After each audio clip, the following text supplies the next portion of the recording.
What's up, everybody? We're here with Miguel Soto, who just finished first place at the OTS in San Antonio, Texas. And he was playing Crystrons. So we're happy to have this deck profile for you guys. How are you doing, Miguel? I'm doing great. How many rounds was it? A long day of Yu-Gi-Oh, basically. And yeah, I was playing a rogue deck. All right, let's get into the profile. All right. So with the Raging Tempest being released, we got Crystron Sulfonier here. This is the best Crystron monster. It gets your entire engine started, and I would definitely never play less than 3. Then we have Crystron Tysfern. They all have weird names, but this is the purple. I call them purple. I call them by their colors, basically. So this purple guy here lets you search for any Crystron you want from your deck and add it to your hand. When it's in the graveyard, you can banish it. And then the next one that I play at three is the Smiger. This guy lets you search when he's in the graveyard. He lets you search for any spell or trap Crystron card and add it to your hand. I only play 2 of the turtle. Green here, he whenever he's in the graveyard, he lets you you can banish him and you can special summon any Crystron monster from your hand to the field. And then we have Crystron Rosenix. Rosenix here, he's the pink guy. I only play him at 1. He's not very good. Whenever he's in the graveyard, you can banish him and special summon a level 1 token. Level 1 Crystron token. And another thing, whenever each of these guys here is in the on the field, you can basically pop 1 face-up card, and you can tutor out some of your tuners in your deck.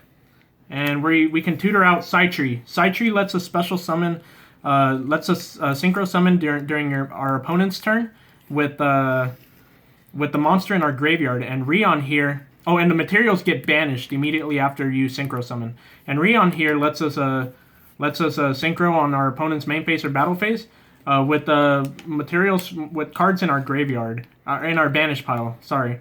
And the materials here that immediately after you synchro summon, they go into your deck. So you never really run out of resources. And it's just really resourceful. Like, you have a lot of resources. Here we have a Scrap Recycler. Scrap Recycler. Basically, he has 2 effects. The second effect is irrelevant. You basically just want him for his normal summon. So when you normal summon him, or special summon him, you can send any machine type monster you want from your deck to your graveyard. And we always want to have access to Sulfonier first. If we don't open up with the Scrap Recycler, we want to open up with Mathematician next.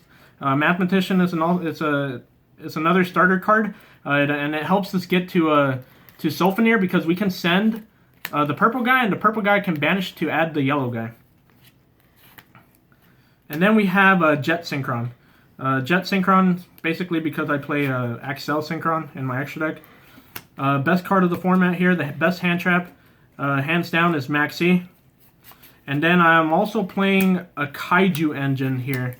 I decided to run all 4 different Kaijus. I don't run the other 3300 beat stick because I always want to control like the strongest Kaiju. So just having 4 different Kaijus never puts me in a situation where I have to give them the 3300 and then I have to give myself a 3300 and I basically have to crash. I always want to have the bigger Kaiju on my side of the field.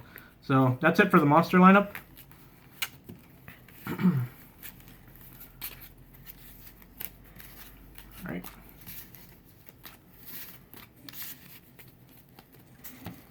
And then I play, for traps, I play 1 Torrential Tribute.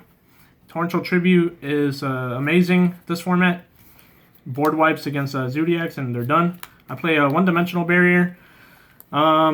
This could be something that changes, but I don't have any dimensional barriers on me. I actually just pulled this one, so that's why I only play 1. If I had 2 more, then I would play 3.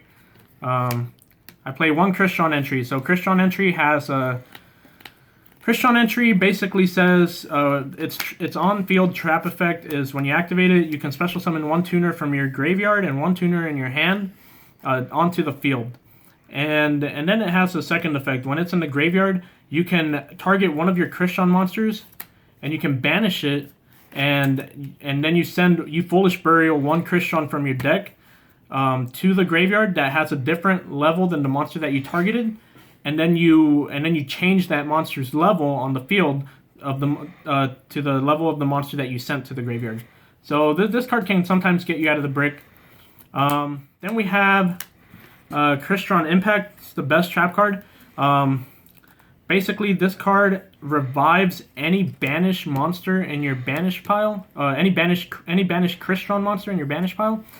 And it also has the other effect where when you do activate that effect, it also changes all your opponent's face-up monster cards to 0 defense. And that's really important because we have an extra deck Crystron monster that combos well with this card here. And a lot of people forget sometimes that I've changed their Gamma Seal to defense mode, and they think, okay, like it's 3,000, but it's actually 0 defense. And my little Crystron tuners can attack over it. Its other effect in Grave is whenever one of my Crystron monsters is targeted by a card effect, whether it's a trap, whether it's a spell, whether it's a monster effect, I can banish it and negate that effect that targeted my Crystron. Next, I play 2 battle traps, Storming Mirror Force here, blowout cards basically, and then I play 3 Solemn Strikes for traps. That's it for traps. And then for spells, I play the 1 Raigeki, the 1 Foolish Burial, the double Twin Twister, and then the double Kaiju Slumbers. Alright. And then for the extra deck, I play 1 Formula Synchron. I play 2 Crystron Quandax. This guy here, basically, he's a floater. Whenever you make him, you can, during your opponent's battle phase or main phase, you can synchro on their turn, and then if he were to be destroyed by battle or card effect, then he can special summon any Crystron monster in your graveyard. And then for level 5s, I play 2 XL Synchrons. Basically, this guy gets your Jet Synchron out of the deck, and you can kind of modify his level. You can either keep him at level 5, or you can level him down to level 4. You can level him up to level 7. And then he's also good because he, just like all these 3 guys over here, he lets you also synchro during your opponent's turn. The other level 5 that we play here is Crystron Amitrix. Amitrix here, he's the one that changes all my opponent's special summon monsters to defense mode whenever he's synchro summoned. And if he were to be destroyed by battle or by card effect, he special summons 1 Crystron monster from my graveyard. Then we play Powered Insectron. Here's for those decks that OTK you out of nowhere like Mermails. We have access to this, and this guy basically, whenever he's synchro summoned, his effect activates, and he cannot be destroyed by battle or by card effects, and I take no battle damage this turn. Or no damage this turn. Then I have, for level 7s, I play Black Rose Moonlight Dragon, Black Rose Dragon. For level 8s, I play Crystal Wing Synchro Dragon. I play, for level 9, Trishula. And then I play Crystron Phoenix here. He requires he requires 1 tuner synchro monster and 1 non-tuner synchro monster. So he's kind of hard to get out, but you can establish your board fairly fast with Crystrons. But in other decks such as like DDD, he's kind of hard to make. And then we have this guy. So this guy, he's new from Raging Tempest as well. And what he does is you have to make him with 2 tuners and 1 non-tuner monster. And basically, with however many materials you make him with, he banishes up to the number of materials that you made him, banishes monsters on the field or in the graveyard. Whenever he would be destroyed by card or by battle, by card effects or by battle, he can revive any banished monster from either player's banish pile. So he's really good when at disrupting Zodiac plays, banishing rats.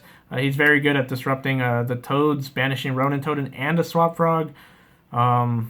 He's just amazing. And then you also have the Crystron Trap. So this card here protects any of your Crystron synchro monsters that you are to make. And then the last one that I play is Stardust Warrior here. Stardust Warrior, just like Crystron Phoenix, it also requires a one tuner synchro monster and one non-tuner synchro monster, and he stops inherit summons. So he's pretty good in the Infernoid matchup, just like I can't really pronounce his name, but this guy is also really good in the Infernoid matchup, just because he can banish all the Nunkus and everything. All right, that's it for the synchro monsters. I would play Super Heavy Samurai Musashi. He's a level 5, but unfortunately, people are supposed to be voting for him on some website or something because he's going up against these other 3 cards. So vote for Super Heavy Samurai Musashi. That card is amazing. All right, and then we have for the side deck, we got 3 Flying Seas, basically for Zeus. We got 3 Lancias for Infernoid. We got 1 Malevolent Catastrophe. Basically, it's basically a local, so we see a lot of Rogue here, and it also helps me in the Paleozoic matchups somewhat. 3 anti-spell for the metal foes running around, and it's also good against Infernoids when going first. You basically tell them that they gotta play with the only monsters. Then we got 3 Sanctums here to complement the Artifact Lancias. I always want to see Sanctums versus Infernoids. This card's just broken. And I got the 1 Solemn Warning and the Twin Twister. All right, so any changes that you would make to the deck? Maybe like barriers, because I only had 1 barrier. If we did end up getting like a Super Heavy Samurai Musashi, definitely cut something in my extra deck to play that. And I'm not really sure about Formula Synchron. There's some main deck options here that I would you just got to play around with the deck. Yeah, basically that. Just like different ratios. This card isn't like this Crystron here. He's not very good. And after today, I don't know how I felt about Jet Synchron, but when they go off, and they just they help you extend your plays. But just getting max seed like literally every single time I attempted to summon Sulfaneer, because Sulfaneer I didn't really explain, but let me explain this card here. So Sulfaneer here, whenever he's in my hand or in my graveyard, I can discard any Crystron card to special summon him. And his effect is chainable. He activates. So people chain max seed of this card all day. And it's annoying because his effect is mandatory. So whenever he special summoned that way to the field, you have to pop something. And sometimes you don't have anything else, or you don't want to like neg yourself. So you gotta pop Sulfaneer. And Sulfaneer basically has another effect whenever he's destroyed by card effects or by battle. He special summons any Crystron monster from your deck to the field, and that's why he's broken, because he can get anything you're missing. That's pretty much it. All right, you have any shout-outs? Yeah, shout-outs to San Antonio, Team Shenanigans here, and shout-outs to everyone that lends me cards. That includes Savala, a lot of people, a lot of lists, and just grateful for everyone here in San Antonio that helps me out.